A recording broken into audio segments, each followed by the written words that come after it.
자, 우리 지난번에 나눴던 말씀 한번 좀 같이 생각해 보겠습니다. 어떠세요? 기억이 좀 나십니까? 2주 전에 우리가 나눴던 말씀인데요. 안식일 치유의 사건과 하나님 나라 복음에 대해서 우리가 함께 나누었습니다. 진정한 안식은 하나님의 말씀으로부터 출발한다 하는 이야기를 우리가 함께 나누었지요. 또 우리의 안식을 방해하는 것들이 많다는 것입니다. 그런 것들을 다 제거할 때 우리가 진정한 안식을 누릴 수 있다 하는 것이죠. 얽매였던 것들로부터 자유함을 얻는 것이 안식을 경험하는 것이고요. 또 우리가 소극적으로 그저 하지 말아야 될 것을 하지 않는 것, 거기에서 그치는 것이 아니라 우리가 적극적으로 선을 행하는 삶을 살 때 안식의 목적을 이루는 것이다 하는 말씀 드렸습니다. 무엇보다도 이 안식을 통해서 가장 중요한 것, 하나님께 영광을 돌리는 것이 가장 중요하다 하는 말씀 함께 나누었습니다. 또 예수님께서 들려주신 하나님 나라 비유의 말씀에 대해서 나눴죠. 겨자씨와 누룩의 비유에 대한 말씀 우리가 함께 나눴습니다. 하나님 나라가 겨자씨처럼 누룩처럼 아주 작은 것이지만 그것이 가지고 있는 놀라운 생명력, 또 변화의 능력, 선한 영향력 이런 것들을 생각해 보면 하나님 나라가 얼마나 대단한 것인지, 또 우리의 삶 속에서 이런 하나님 나라를 경험하면서 살아가는 것이 얼마나 소중한 것인가 하는 것을 우리가 기억해야 된다 하는 것이죠. 자, 오늘은 누가복음 51번째 시간 말씀을 함께 좀 나누도록 하겠습니다. 예수님께서 말씀하신 좁은 문과 예루살렘 탄식에 대한 말씀을 같이 좀 나누려고 합니다. 먼저 1번 보십시오. 좁은 문으로 들어가라 하는 것이죠. 1번, 천국에 들어가려면 좁은 문으로 들어가야 한다는 것입니다. 자, 천국에 들어가려면 좁은 문으로 들어가야 된다 이렇게 말씀하고 계시죠. 23절, 24절 같이 읽어보겠습니다. 어떤 사람이 여짜오되 주여 구원을 받는 자가 적으니까 그들에게 이르시되 좁은 문으로 들어가기를 힘쓰라.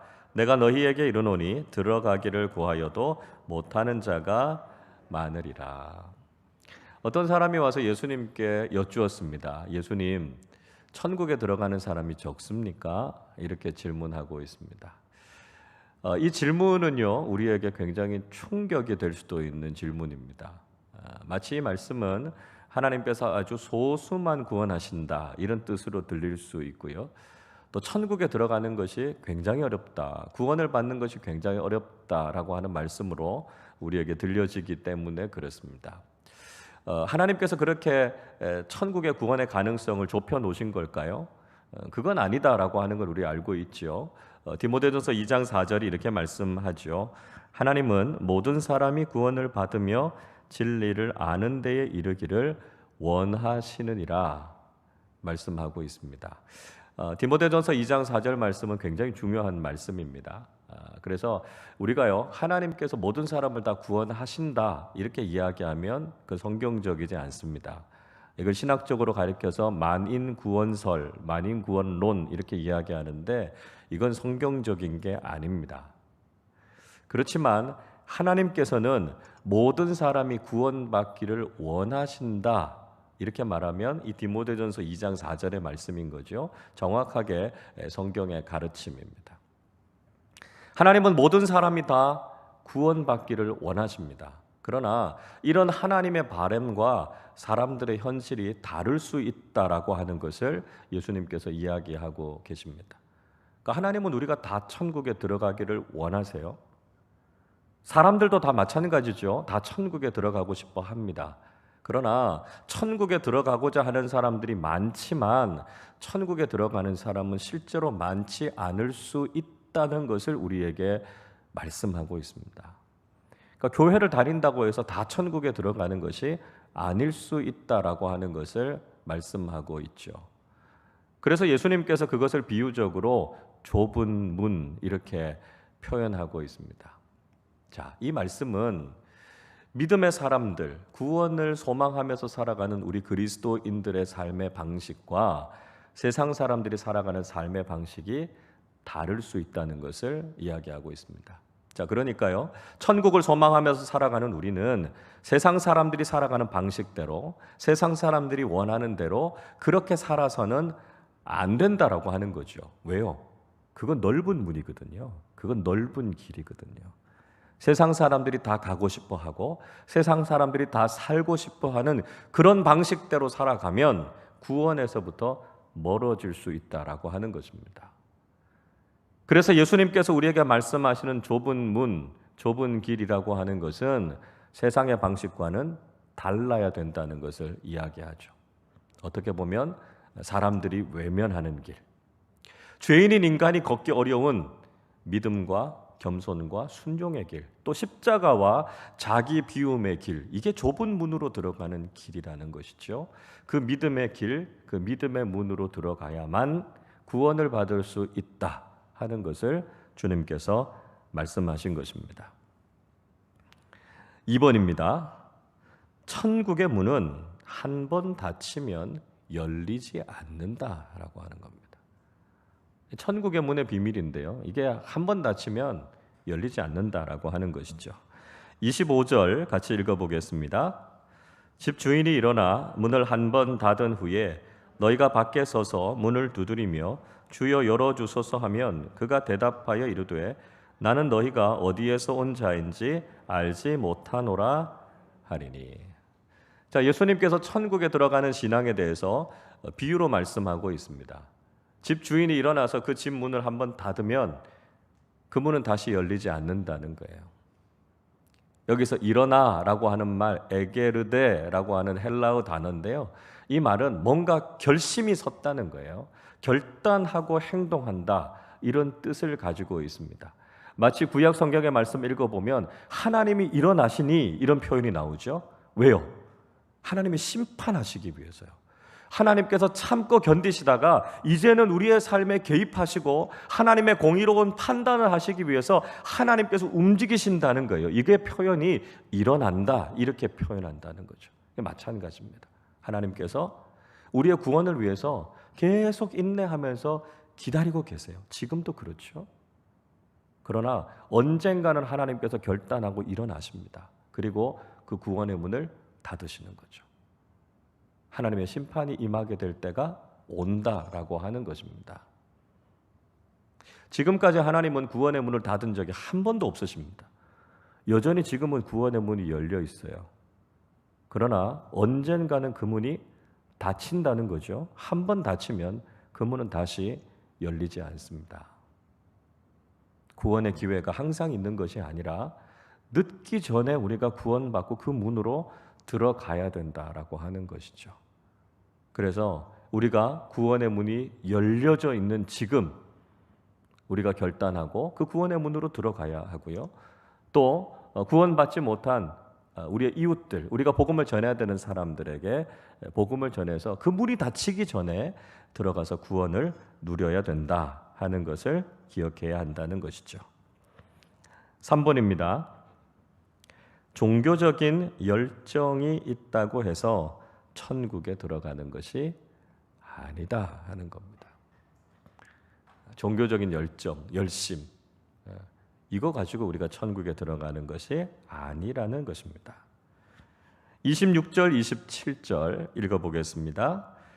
그때 너희가 말하되 우리는 주 앞에서 먹고 마셨으며 주는 또한 우리를 길거리에서 가르치셨나이다 하니 그가 너희에게 말하여 이르되 나는 너희가 어디에서 왔는지 알지 못하노라. 행악하는 모든 자들아 나를 떠나가라 하리라. 천국의 문은 닫혀졌습니다. 그리고 많은 사람들이 그 문으로 들어가지 못했어요. 그래서 들어가지 못한 이유에 대해서 막 핑계를 대는 거죠. 주님, 저희가 예전에 주님하고 먹고 마시지 않았습니까? 주님이 가르치실 때 저희가 그 가르침 듣고 있지 않았습니까? 주님 기억나지 않으십니까? 주인이 뭐라고 이야기한다고요? 난 도무지 모르겠다는 거예요. 도무지 모르겠다. 자, 이 말씀은 우리가 나름대로 열심히 신앙생활하고 봉사의 삶을 산다라고 하는 사람들이 빠질 수 있는 영적인 함정을 조심하라 하는 것을 우리에게 말씀해 주고 있습니다.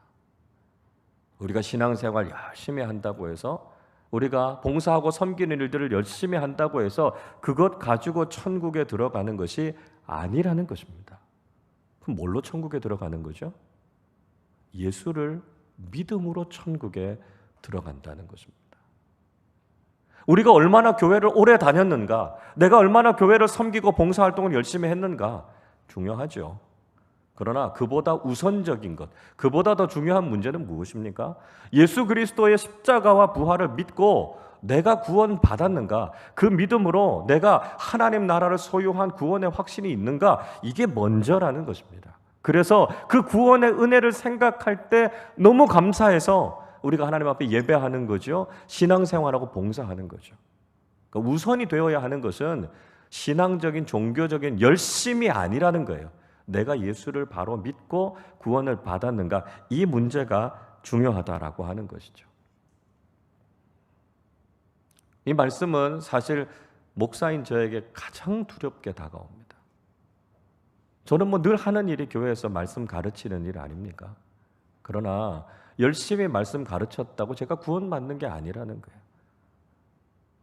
제가 예수 그리스도를 인격적으로 구주로 받아들이고 그 구원의 확신 위에 서 있어야 구원받는 것이지, 제가 얼마나 많은 설교를 했고 제가 얼마나 오랫동안 교회를 섬겼는가, 그건 구원의 조건이 될 수 없다라고 하는 거죠. 우리 모두에게도 마찬가지입니다. 목사인 저뿐만 아니라 모든 직분자들, 모든 봉사자들, 우리가 주님을 이렇게 섬겼습니다 라고 하는 것보다 더 중요한 것은 주님만이 나의 구원자이십니다. 주님만이 내 인생의 주인이시고 나는 십자가의 은혜를 통해서 구원을 받았습니다. 이 고백을 통해서만 우리가 구원받게 된다는 것이죠. 예수님을 믿는 그 믿음이 우리를 구원한다라고 하는 사실을 우리가 잊지 말고 그 구원의 확신 위에 서 있는지를 늘 확인해 보실 수 있기를 바랍니다. 4번입니다. 영적인 아브라함의 자녀들이 천국에 들어간다는 것이죠. 누가 천국에 들어갑니까? 영적인 아브라함의 자손들이 들어간다 하는 거죠. 28절 같이 읽어보겠습니다. 너희가 아브라함과 이삭과 야곱과 모든 선지자는 하나님 나라에 있고 오직 너희는 밖에 쫓겨난 것을 볼 때에 거기서 슬피 울며 이를 갈리라. 예수님께서는 아브라함과 이삭과 야곱, 그러니까 아브라함의 자손들이죠, 천국에 다 들어간다는 것입니다. 모든 선지자들 천국에 다 들어가 있다, 이렇게 말씀하고 계십니다. 그런데 믿지 않는 사람들, 그리고 유대인들, 유대 종교 지도자들, 이 사람들 하나님 나라에 들어가지 못하고 밖에서 이를 갈며 슬퍼할 것이다, 이렇게 말씀하셨습니다. 유대인들이 가지고 있는 자부심은 뭐죠? 나는 아브라함의 자손이다, 그런 자부심을 갖고 있습니다. 그들이 아주 철저한 선민 사상 갖고 있지 않습니까? 난 유대인이기 때문에 구원받는다, 그런 생각 갖고 있었고요. 이방인들은 구원에서 다 제외가 됐다, 이렇게 생각하고 있었다는 것이죠. 그런데 예수님께서는 유대인들이 생각하는 그 구원에서 제외됐다고 생각하는 사람들을 향해서 그들이 진짜 아브라함의 자손이다, 이렇게 말씀하셨다는 것입니다. 누가복음 13장 제일 앞부분에 예수님께서 꼬부라진 여인을 치유해 주시지 않으셨습니까? 그리고 나서 누가복음 13장 16절에서 이렇게 말씀하십니다. 그러면 18해 동안 사탄에게 매임받은 이 아브라함의 딸을 안식일에 이 매임에서 푸는 것이 합당하지 아니하냐. 꼬부라진 여인을 가리켜서 예수님께서 아브라함의 딸 이렇게 부르셨습니다. 당시의 유대인들은 장애가 죄 때문이라고 생각했기 때문에 정죄했거든요. 그들이 의롭다고 생각하지 않았거든요. 근데 예수님께서는 그 여인을 향해서 아브라함의 딸이다, 아브라함의 자손이다, 이렇게 말씀하신 겁니다. 또 예수님께서 죄인이고 세리장이었던 삭개오를 향해서도 아브라함의 자손이다, 이렇게 말씀하지 않으셨습니까? 누가복음 19장 9절 이렇게 말씀하죠. 예수께서 이르시되 오늘 구원이 이 집에 이르렀으니 이 사람도 뭐라고요? 아브라함의 자손이미로다. 죄인이었어요. 사람들에게 경멸받는 사람이었어요. 그런데 예수님께서는 그가 아브라함의 자손이다 이렇게 부르고 있습니다. 그러니까 예수님께서 말씀하시는 아브라함의 자손은 육신의 혈통을 이야기하는 것이 아니다라고 하는 것이지요. 예수를 믿고 구원을 받은 그 사람이 바로 영적인 아브라함의 자손이라는 것입니다. 그래서 우리가 아브라함을 가리켜서 별명으로 뭐라고 부릅니까? 무슨 조상이요? 믿음의 조상이요. 유대인의 조상이 아니고요. 믿음의 조상이라고요. 그러니까 예수 믿는 모든 자의 조상되는 그 믿음의 조상되는 사람이 아브라함인 것처럼 우리도 예수 그리스도를 믿음으로 영적인 아브라함의 자녀가 되어야만 구원받고 천국에 들어갈 수 있다라고 하는 거죠. 뭐가 중요한 겁니까? 혈통이 아니고요. 믿음이라는 거죠. 믿음이다. 그래야만 우리가 영적인 아브라함의 자손이 되어서 하나님 나라의 영원한 생명을 누릴 수 있다 말씀하신 것입니다. 5번입니다. 천국의 구원은 모든 민족에게 열려 있다는 것입니다. 구원의 은혜는 모든 민족, 모든 인종, 모든 나라에 열려 있다는 것입니다.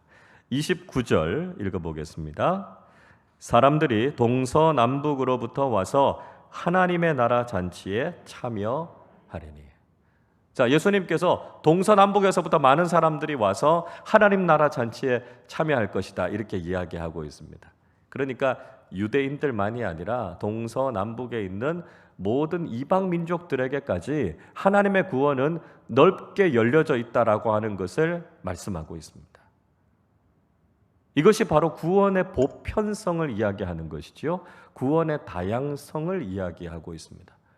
하나님의 구원에는 그 어떤 인간적인 한계도 없다는 것입니다.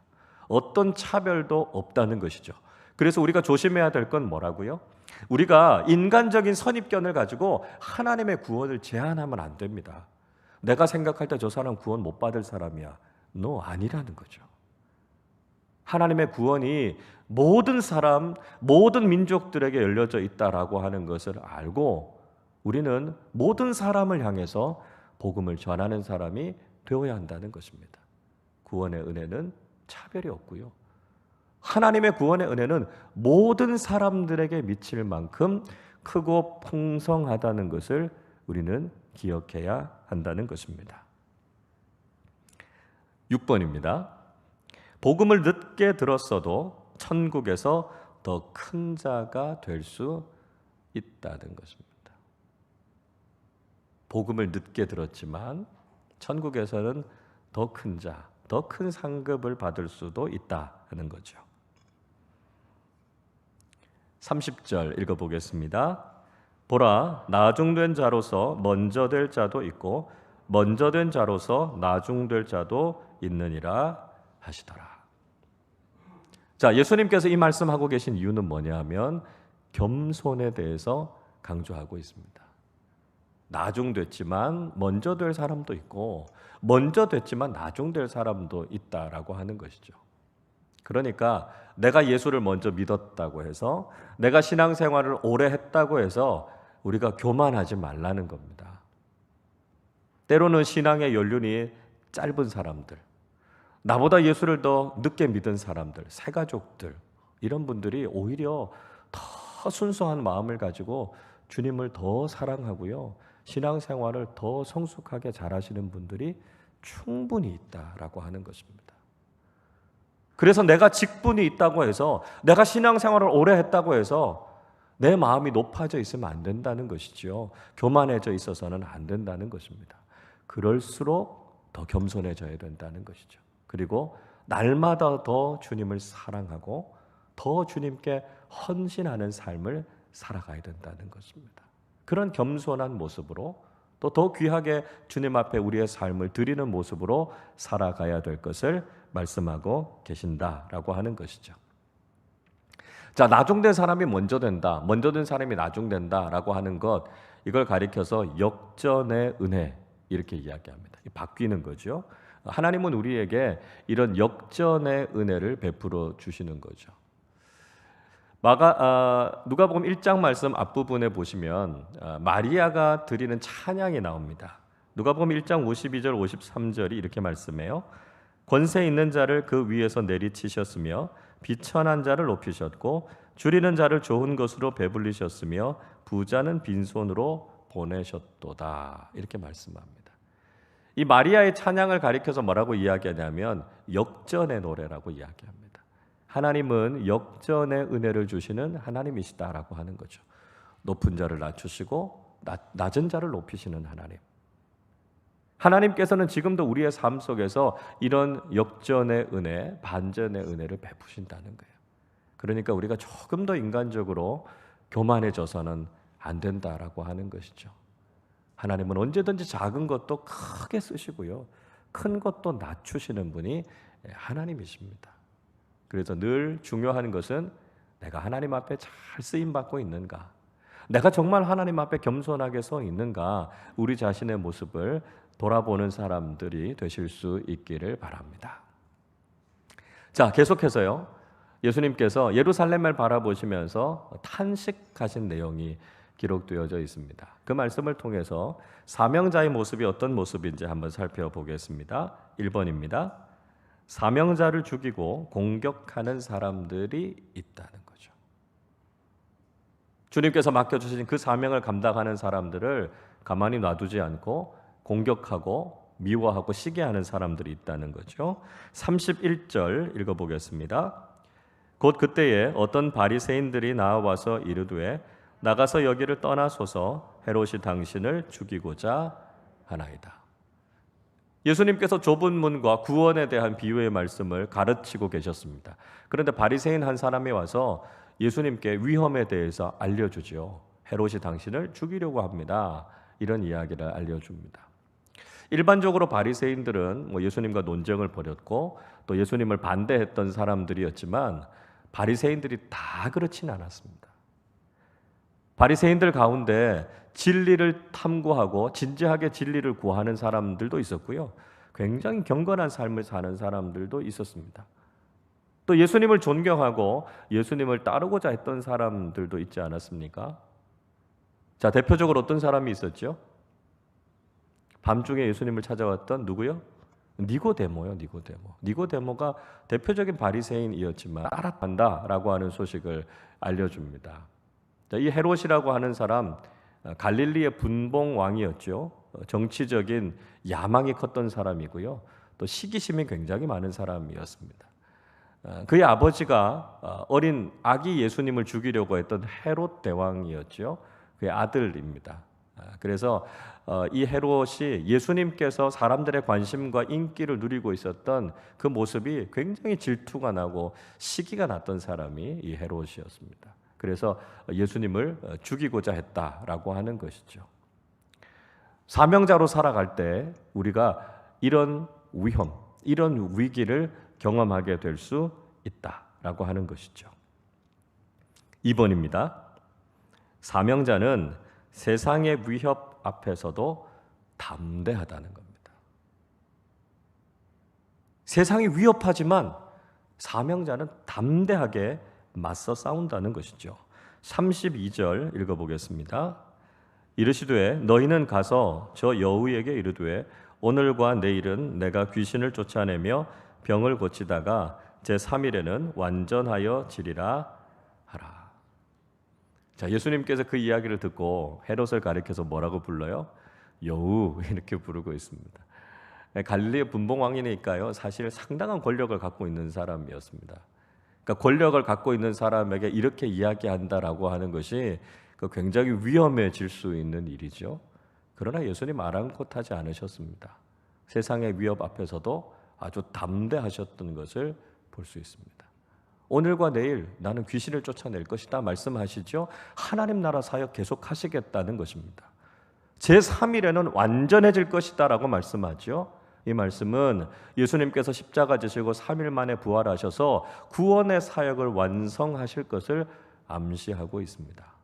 세상이 아무리 위협할지라도 예수님께서는 하나님의 사역을 계속 감당할 뿐만 아니라 하나님께서 맡겨주신 그 사명을 위해서 계속해서 그 길을 걸어가시겠다 말씀하고 있습니다. 여러분, 세상은 우리가 믿음의 삶을 살지 못하도록 방해할 겁니다. 세상의 권력은 우리가 믿음의 길을 걸어가지 못하도록 가로막을 것입니다. 그러나 그것 때문에 우리가 두려워하고 그것 때문에 주눅드는 것이 아니라 하나님께서 오늘도 우리와 함께 하시고 그 사명을 감당하게 하실 것이다라고 하는 믿음을 가지고 담대하게 그 길을 걸어가실 수 있기를 바랍니다. 하나님께서 우리에게 맡겨주신 그 사명 다 할 수 있도록 주님께서 우리에게 힘 주시고 능력 주실 줄로 믿습니다. 3번입니다. 사명자는 자신이 가야 할 길을 끝까지 걷는다는 것이죠. 사명자는 자신이 가야 할 길을 끝까지 걸어갑니다. 33절 읽어보겠습니다. 그러나 오늘과 내일과 모레는 내가 갈 길을 가야 하리니 선지자가 예루살렘 밖에서는 죽는 법이 없느니라. 자, 다시 한번 예수님 강조해서 말씀하시죠. 오늘과 내일과 모레 나는 내가 걸어갈 길을 가겠다 말씀하고 계십니다. 예수님은 걸으셔야 될 길을 분명히 알고 계셨죠. 그리고 그 길의 끝에 십자가가 있다는 것 알고 계셨습니다.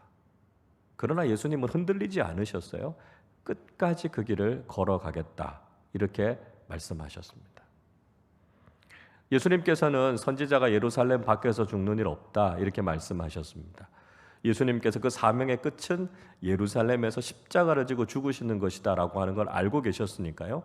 지금 갈릴리에서는 아무 일 없다는 거예요. 그래서 예수님께서 맡겨주신 그 일을 하시겠다 이렇게 말씀하고 있습니다. 사명자는 자신의 길을 알고 그 길을 끝까지 걷는 사람입니다. 아무리 방해가 있어도 아무리 어려운 일이 있어도 우리가 사명의 끝에서 주님을 만나는 겁니다. 그러니까 비록 이 길이 힘들고 어렵지만 아니 힘들고 어려우면 그 사명의 끝까지 왔다는 걸 의미하는 거예요. 그래서 우리가 끝까지 인내하면서 그 길을 걸어가실 수 있기를 바랍니다. 4번입니다. 사명자는 말씀을 성취하는 삶을 산다는 것이죠. 사명자는 자신의 삶을 통해서 사명을 성취한다는 것입니다. 34절 읽어보겠습니다. 예루살렘아 예루살렘아 선지자들을 죽이고 내게 파송된 자들을 돌로 치는 자여 암탉이 제 새끼를 날개 아래에 모음같이 내가 너희의 자녀를 모으려 한 일이 몇 번이냐 그러나 너희가 원하지 아니하였도다. 예수님께서 예루살렘을 바라보시면서 탄식하셨습니다. 예루살렘의 죄악이 그대로 다 보이셨던 거죠. 예루살렘의 사람들이 그동안 하나님께서 보내신 선지자들을 그렇게 많이 죽이지 않았습니까? 선지자들을 향해서 돌로 치는 일들을 서슴지 않았던 사람들이 예루살렘의 유대인들이었습니다. 그러니까 그들이 결국 자신들의 죄 때문에 심판을 받고 멸망하게 될 것을 예수님께서 안타까워하셨습니다. 선지자들이 말씀을 전했죠. 회개하지 않으면, 돌이키지 않으면 결국 멸망한다라고 하는 이야기를 끊임없이 전했습니다. 그러나 그들이 그 말씀을 듣지 않았습니다. 예수님께서 이제 그 말씀이 성취될 것이다라고 하는 걸 보여주셨죠. 그래서 결국 예루살렘이 멸망하게 되는 것을 경험하게 되지 않습니까?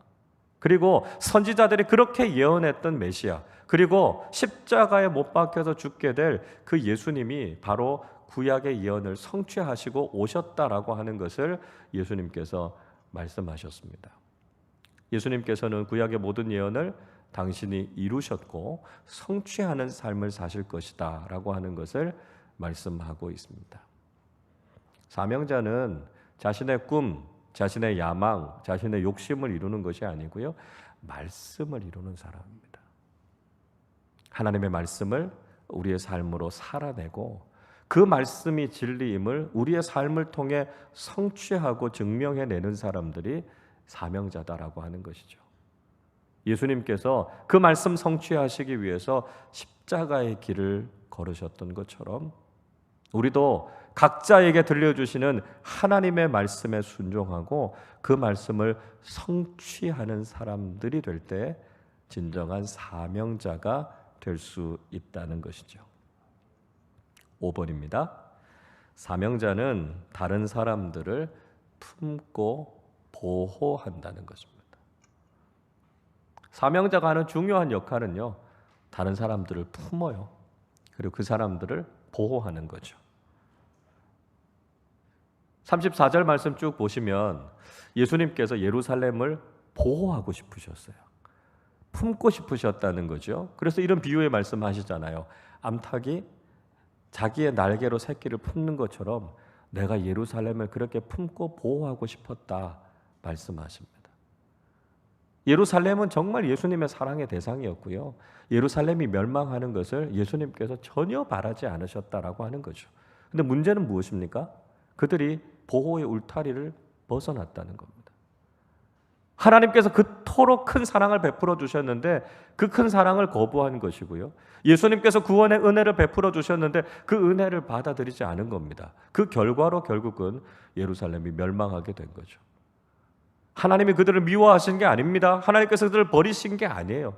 그들이 스스로 하나님의 보호의 울타리를 벗어났기 때문에 멸망하게 됐다라고 하는 것이죠. 여러분, 우리는 예수님의 마음을 배워야 됩니다. 예수님께서 그들을 품에 품으시고 보호하시고 사랑해 주셨던 것처럼 우리도 역시 다른 사람들을 품고 보호하고 그 생명을 살리고 지키는 사람들이 되어야 된다는 것이죠. 다른 사람들의 육신의 생명도 지키고 보호해야 되고요. 그보다 더 중요한 것은 그들의 영적인 생명을 지키고 살리는 사람들이 되어야 한다는 것이죠. 예수님께서 그들을 끌어안고 십자가에서 구원과 생명의 은혜를 허락해 주신 것처럼 우리도 하나님께서 우리에게 맡겨주신 생명들을 보호하고 지키고 살리는 사명자가 되어야 한다는 것입니다. 6번입니다. 사명자는 미래를 예측하고 예언한다는 것입니다. 사명자가 가지고 있는 또 하나의 특징은 통찰력이에요. 미래가 어떻게 될 것이다, 앞날이 어떻게 될 것이다 라고 하는 것을 예측하고요, 그걸 예언할 수 있는 능력이 사명자들에게 있다는 것이죠. 35절 읽어보겠습니다.